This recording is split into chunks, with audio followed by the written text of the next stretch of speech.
Video like जरूर कर लीजिए और ऐसे वीडियो लगातार फ्री में पाने के लिए चैनल को तुरंत सब्सक्राइब कर लीजिए और बेल आइकन को जरूर टैप कर लीजिए ताकि आगे भी सारे वीडियो आपको मिलते रहे। यूट्यूब में फॉलो करते हैं तो प्लीज ये वाला फ्री टेलीग्राम चैनल जरूर ज्वाइन कर लीजिएगा। सारे नोटिफिकेशन सारे अपडेट यहीं पे आते हैं, ध्यान रखिए। दोस्तों स्वागत है आप सभी का ऑनलाइन एग्जाम प्रिपरेशन पर, which is the part of study for civil services.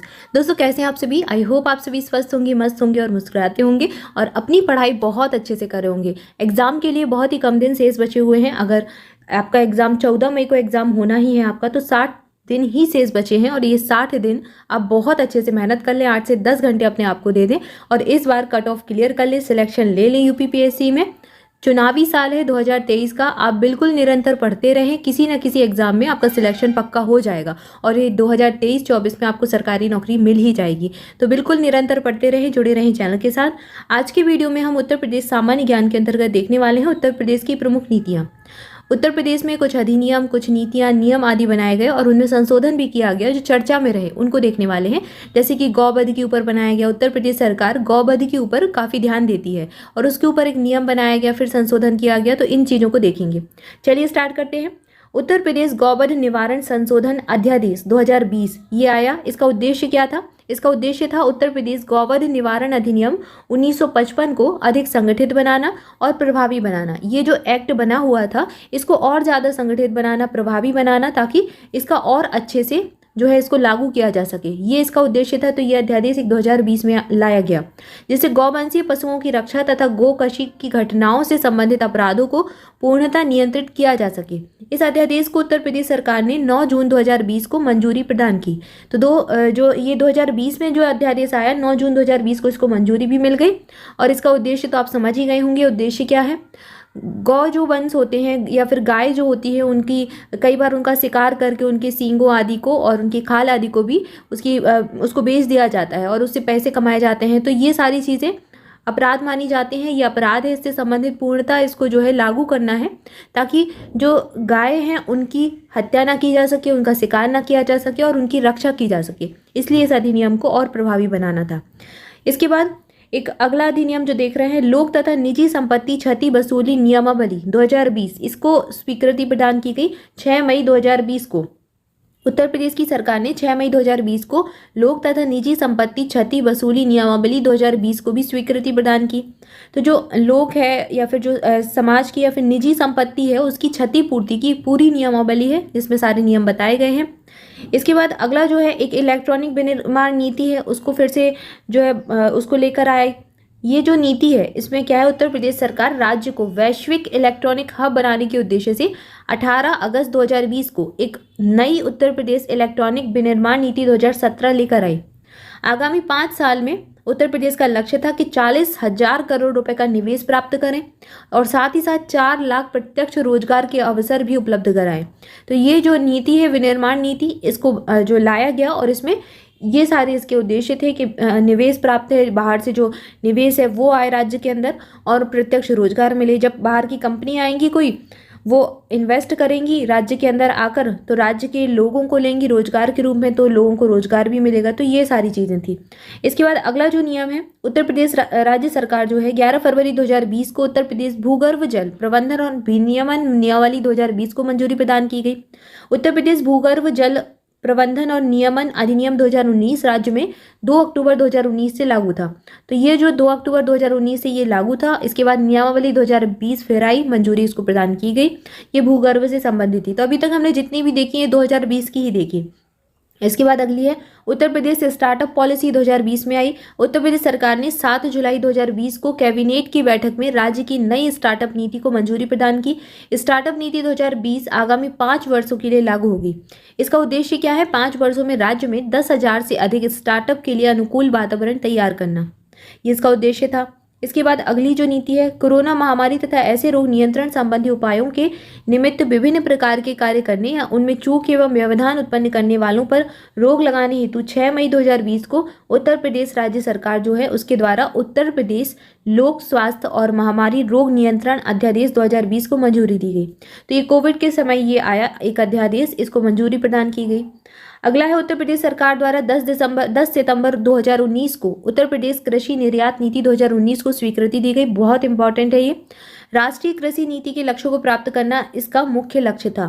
तो ये अगर आपसे पूछा जाए उत्तर प्रदेश कृषि निर्यात नीति को स्वीकृति कब दी गई? 2019 में। इसके बाद अगला है, उत्तर प्रदेश सरकार ने इलेक्ट्रॉनिक वाहनों को प्रोत्साहन देने के लिए उत्तर प्रदेश इलेक्ट्रिक वाहन मैन्युफैक्चरिंग नीति 2019 को 6 अगस्त 2019 को स्वीकृति प्रदान की।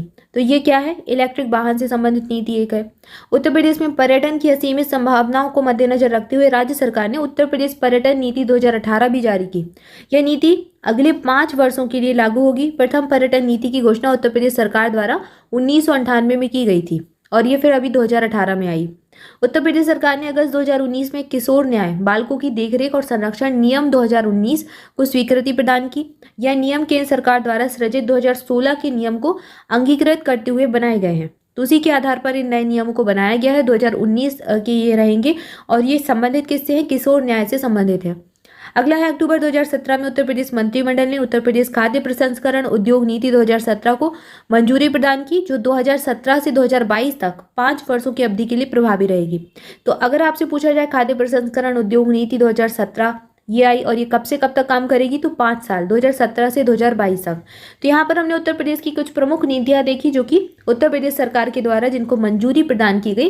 गौवध से संबंधित नीति देखी, इलेक्ट्रॉनिक से संबंधित नीति देखी, इसके बाद इलेक्ट्रिक व्हीकल से संबंधित देखी, महामारी के समय एक अध्यादेश आया उसको देखा और सारी चीज़ें देखी। इसके बाद अगला जो हम देख रहे हैं उत्तर प्रदेश गौवध निवारण संशोधन अध्यादेश 2020, इसके बारे में कुछ डिटेल में चीज़ें देखेंगे। यह जो अध्यादेश है 9 जून 2020 को गौवध निवारण संशोधन अध्यादेश 2020 के प्रारूप को स्वीकृति प्रदान की गई। 9 जून 2020 गौवध निवारण 2000 जो 1955 वाला था, इसमें उत्तर प्रदेश में 6 जनवरी 1956 को ये लागू हुआ था। 1955 में अधिनियम आया, लागू कब हुआ? 1956 में 6 जनवरी को। वर्ष 1956 में इसकी नियमावली बनी। इसके बाद 1958, 1961, 69, 2002 में अधिनियम में संशोधन किए गए। तो 1958, 61, 79, 2002, 58, 61, 79 और 2002, ये 79 है और 2002 में इसमें संशोधन हुए। फिर नियमावली में वर्ष 1964 और 79 में संशोधन हुआ, लेकिन अधिनियम में कुछ ऐसी शिथिलताएं बनी रहीं। अब कुछ इसमें जो है अधिनियम में कुछ शिथिलताएं रहीं, कुछ चीज़ों में ढील दी गई, इसलिए फिर ये अध्यादेश लाया गया ताकि इसको कड़ाई से और प्रभावी रूप से इसको लागू किया जा सके। तो ये 2020 में आया और उसमें बाकी जो शिथिलताएं थी उनको दूर करने का प्रयास किया गया। अब उत्तर प्रदेश सरकार ने गौ हत्या कानून को सख्त बना दिया है। अब गौ हत्या पर 10 साल की सजा का प्रावधान भी किया गया है। गौवंश को शारीरिक तौर पर नुकसान पहुंचाने पर 1 से 7 साल की सजा हो सकती है। इसके अलावा गोकशी और गायों की तस्करी से जुड़े अपराधियों के फोटो भी सार्वजनिक रूप से चस्पा किए जाएंगे। तो ये जो है अब इन नियमों को कड़ाई से लागू किया गया है उत्तर प्रदेश में।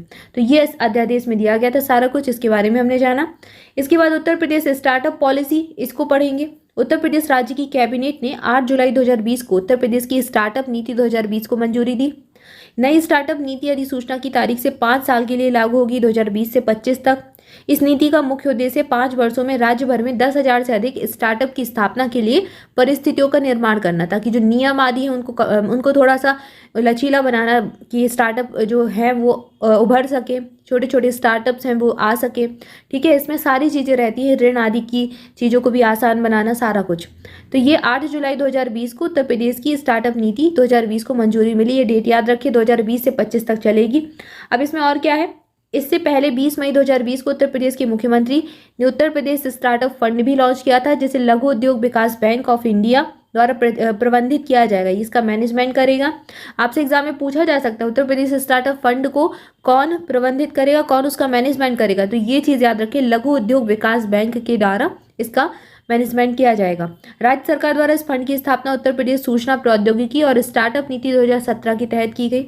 इस नीति के तहत लखनऊ में देश का सबसे बड़ा इंक्यूबेशन हब भी स्थापित किया जाएगा। ये बहुत इंपॉर्टेंट फैक्ट है, एग्जाम में पूछा जा सकता है कि देश का सबसे बड़ा इंक्यूबेशन सेंटर या फिर इंक्यूबेशन हब कहाँ पर स्थापित किया जाएगा, तो ये लखनऊ में बनेगा। ठीक है, तो लखनऊ और ग्रेटर नोएडा में कंफ्यूज नहीं होना, ये लखनऊ में स्थापित किया जाएगा, याद रखिए। तो यहाँ पर हमने कुछ महत्वपूर्ण पॉलिसी और उनकी डिटेल के बारे में जाना, बाकी कुछ और बचे हैं जिनको अगली वीडियो में हम देखेंगे। तब तक के लिए आपसे भी चैनल के साथ जुड़े रहें, चैनल को सब्सक्राइब जरूर कर दें, वीडियो को लाइक जरूर करें, कॉमेंट करके बताएं वीडियो कैसा लगा। और आप सभी अपनी तैयारी को बहुत अच्छे से करते रहें, डेली आप कंटिन्यू अपना रिवीजन करते रहें, साथ ही साथ अपने छोटे छोटे नोट्स भी बनाते रहें ताकि एग्जाम के टाइम उनको रिवाइज किया जा सके। इसके अलावा अगर आप 60 दिन का क्रैश कोर्स ज्वाइन करना चाहते हैं स्टडी फॉर सिविल सर्विसेज का, तो उसको ज्वाइन कर सकते हैं। यूपीपीएससी प्रीलिम्स 2023 के लिए है, उसी को टारगेट करके बनाया गया है। 780 पेज का मटेरियल है, इसमें आपको पूरा स्टडी मटेरियल मिलेगा, जीके जीएस करंट अफेयर सारा कुछ। इसके बाहर आपको कुछ नहीं पढ़ना, ना कोई मैगजीन पढ़नी, ना कोई नोट्स पढ़ना, ना कोई बुक पढ़नी, कुछ भी नहीं पढ़ना, बस ये 780 पेज पढ़ना है आपको और आप कट ऑफ क्लियर कर ले जाएंगे, सिलेक्शन ले लेंगे। प्रीलिम्स की ये बात हो रही है। और अगर आप ये ज्वाइन करना चाहते हैं तो इन नंबर्स पर कॉल करके जानकारी ले लीजिए, आपको पूरी इन्फॉर्मेशन मिल जाएगी। Thank you for watching this video. मिलेंगे नेक्स्ट वीडियो में। Thank you so much.